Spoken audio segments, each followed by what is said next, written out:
The following is a production of Texas Lutheran University. For more information, please visit tlu.edu. Hi, I'm Ashlie McEachern, senior writer at Texas Lutheran University. Tonight, I'm here with author, award-winning journalist, and co-host of NPR's All Things Considered, Michele Norris. Michele, thank you so much for being here. Ashlie, it's great to be with you. Your book, The Grace of Silence, is a family memoir. However, you've said before that it was an accidental memoir. You actually set out to write a story about race relations in America in the wake of Obama's election and his campaign. How and when did you know when you were researching that this was going to be your family's story more than an overview of America's race relations? Well, I recognized that there were interesting stories in my family pretty quickly. It took me a while to realize that I actually needed to shift course and write a different book. So one sort of preceded the other pretty quickly when I went out and tried to listen to people talk about race, to find people in their private spaces. I realized that when I spent time with particularly the elders in my family, in the private spaces close to home, that suddenly they were sharing these stories that I'd never heard before.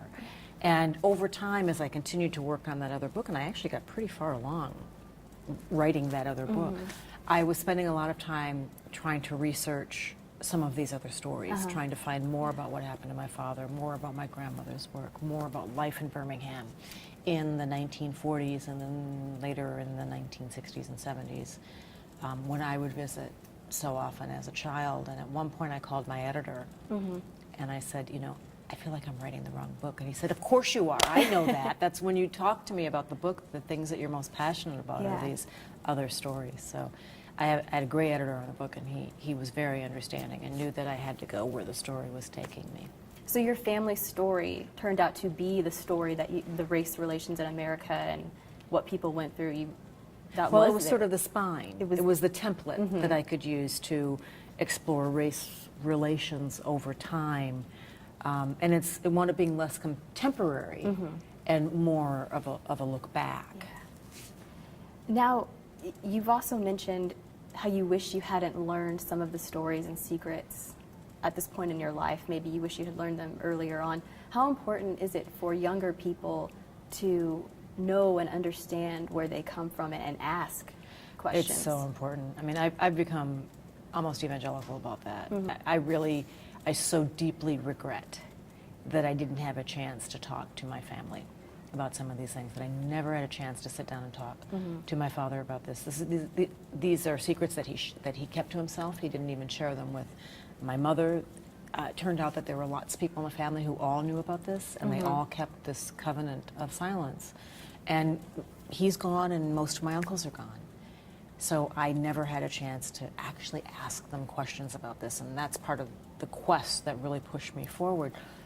But I always tell people, if they pick up the book, and every time I have an opportunity to talk to people, particularly young people, to explain to them how important it is to capture stories while they can, to listen to the elders in their own family, to be curious about the communities that they grew up in, to think about how the world that they sort of take for granted evolved to look the way it does now, or to present the way it does now, and not just in terms of race, but just in terms of immigration patterns, or at what point did a city grow up here on the Texas plain? You know, how did that happen? Who were the settlers? What role did your particular family play in shaping the city? And most of us think that history is left to people who have lots of titles after their name and who have monuments built to them. And most of us come from families, in fact, all of us come from families that contribute to history in some small way. And I think it's our job as individuals to figure that out. And I think young people have a special opportunity to do that, because in families, it's often the young people who can be curious in a very special way. And many times those stories skip generations. So a parent might not tell their child but by the time their grandchildren come along, they're more than willing to sit down with them and tell those stories. Did writing this book change what you shared with your children, or the importance of them knowing the stories that you uncovered? Well, you know, in deciding to write the book, I pretty much guaranteed that they were going to know these things that had been kept secret, and that generation throughout my family would know some of these things. And that's something that's harder, though, because my kids are young. And so they're learning about some things that I might have waited a little bit later to tell them, and I had to decide how I was, you know, going to present that in the book, because I knew that they would read it. Yeah. And as difficult as it is, I think it is important that they do understand some of these things, because I don't think that they will take things for granted. I think they will have a better understanding of who they are as individuals, but as a family. You know, what our family has been through, and how they can draw strength from that over time. That, you know, bad things have happened to certain members of our family, but you know what, it didn't define them. It didn't stop them. It may have shaped them, but it didn't slow them down, at least not in the long run. You know, it may have slowed them down for a time, but they kept pushing and they kept striving. And yes, there's things that they look back at that may cause them pain, and maybe even a little bit of embarrassment because they're teenagers, and you know, we always embarrass the teenagers no matter what we do. But I think that there's enough that they look back to and they'll draw strength from that. By the word grace in your title, can you talk about what you were meaning by the grace of silence, in the sense of how your parents bestowed that grace upon you by maybe not sharing those things with you when you were little? You know, it's interesting. I think about grace now as a double-sided coin.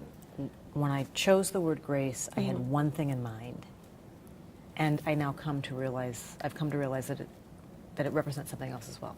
The thing that I had in mind was the grace of holding on to a difficult history and not sharing it for really the best of reasons.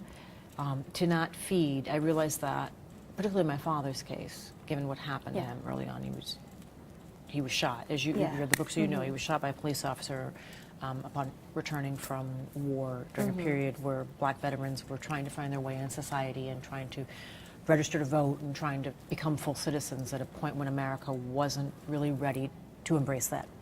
And he never talked about that. Never talked about that. And I realized that I was raised by a man who was very genial, who was very optimistic, who had a very sunny view of the world, even though it would have been so easy for him to be angry all the time. But he decided not to be angry, at least around us. Maybe he harbored that anger, but he didn't share it. He didn't feed us a steady diet of his anger. He kept his history to himself, in part because he wanted us to have a clean slate. And that's grace. That is an incredibly graceful act, I think. And the more I talk to other veterans who had similar experiences and who came back very bitter that America didn't embrace them, that they were treated as second-class citizens even though they wore the uniform and fought for democracy overseas and were unable to participate in that back home. Despite their bitterness, they didn't give that bitterness to their kids. That's grace. So that's the grace that I had in mind. The other side of that coin that I understand now is the grace of silence can be practiced in another way, and that is, you know, we talked about sharing stories. That's the grace of silence also. It's making a space for someone else to share their story, whether it's a family member, or since I wrote a book about race and talking about this very difficult subject, also in making a space for people to be able to share their side of the story, even if you might not agree with them. So it's kind of like therapeutic. Well, it's respect. It's allowing someone in a world where we value talking so much and communicating. All the currency is placed on, you know, how we share things, whether it's, you know, through little devices that we carry or yammering, you know, we're always talking. We're always talking. I learned in a very important way in this process, both the writing of the book and then in the wake of writing this book, in listening to other people who shared their story after I shared mine, that the benefit of listening, that listening is an act of grace also. Would you say that people are more likely to know where they're going if they understand where they came absolutely. from? Absolutely. Because that's really what I got from your book. And your family and your father and your grandfather always said, know where you're going, dress like you're going somewhere, someplace. So I think that is really interesting. And I think it applies to all of us. I mean, all of us. And you know, America is a young country. It's a very young country. It is a country full of people whose families arrived here, usually from other shores, and often reinvented themselves in some way soon after they got here, you know, to become more American or more, to lean more toward that idea, whatever it was in their head, that idea of what it meant to be an American. And sometimes the history sort of got muddied or lost, or something wasn't passed on. And every time you lose that, you lose a little bit of yourself. You lose a little bit of your family profile. And it can just, I learned how easily it can just go away. Yeah. It can just be gone. If my uncles hadn't shared these stories with me, I might not have ever known these things. Yeah. And many of the people that I talked to in the book have gone to glory since the book was published. I mean, half a dozen of them are gone. Wow. They've passed over. So I was able to get their stories before they left this earth, and I'm so grateful. I'm so grateful that I was able to do that.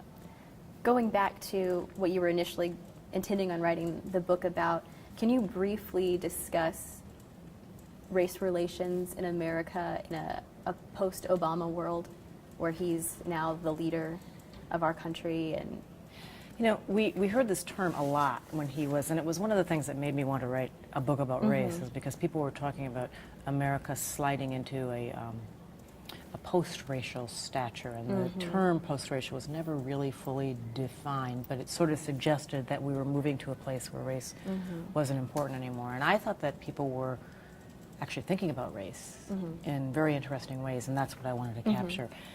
In the wake of the book, I created something called the Race Card Project, where when I would travel around and talk about The Grace of Silence, the book, I would encourage people to talk about race and to stoke that conversation. I encourage them to share their thoughts or observations or experiences about race through an interesting exercise. They got one sentence, and the one sentence could only have 6 words. okay.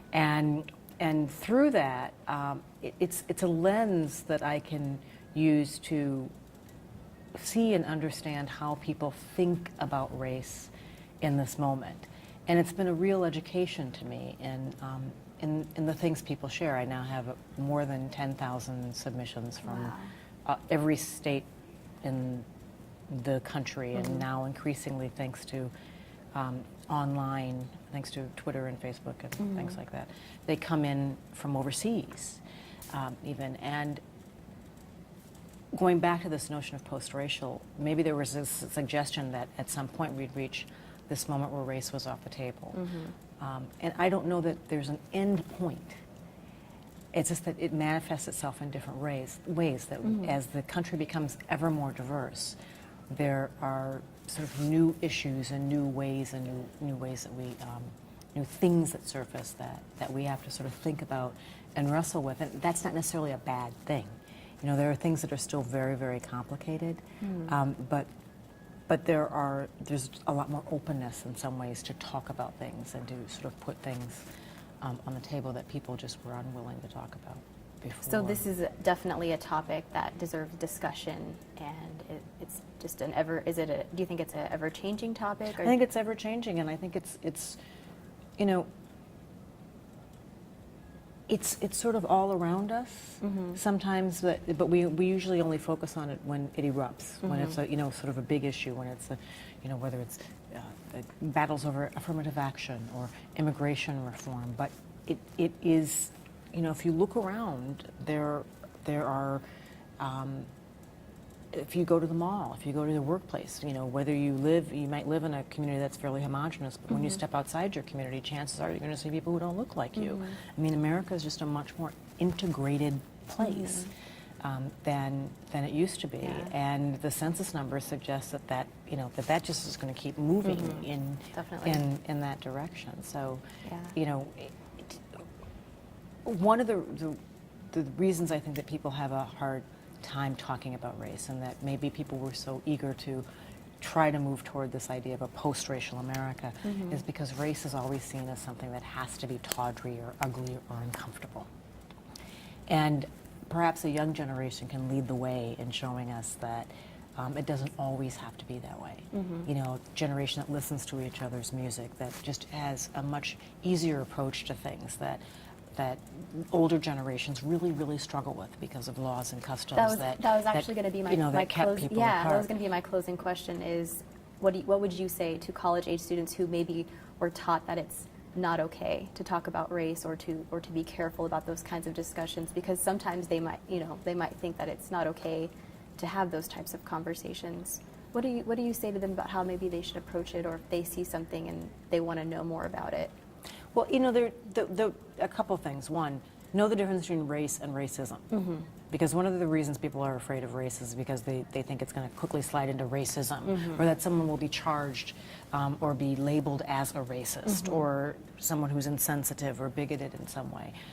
Talking about race doesn't necessarily have to slide into racism. Mm-hmm. Talking about race can sometimes mean just talking about culture, mm-hmm. talking about where people come from, talking about differences, but differences don't necessarily have to be bad. Mm-hmm. They can actually, people from different backgrounds can come together and create a whole that is really interesting, mm-hmm. in some ways more interesting because there are differences, that are brought to the table, and people contribute different things. That adds texture, that adds layers, that adds nuance, and those are usually, good things. So I would hope that young people wouldn't necessarily shy away from that. And the other thing that I would say to them is that race, when we talk about race, it always has to be this really heavy thing. Yeah. Like, and now we're going to talk about race.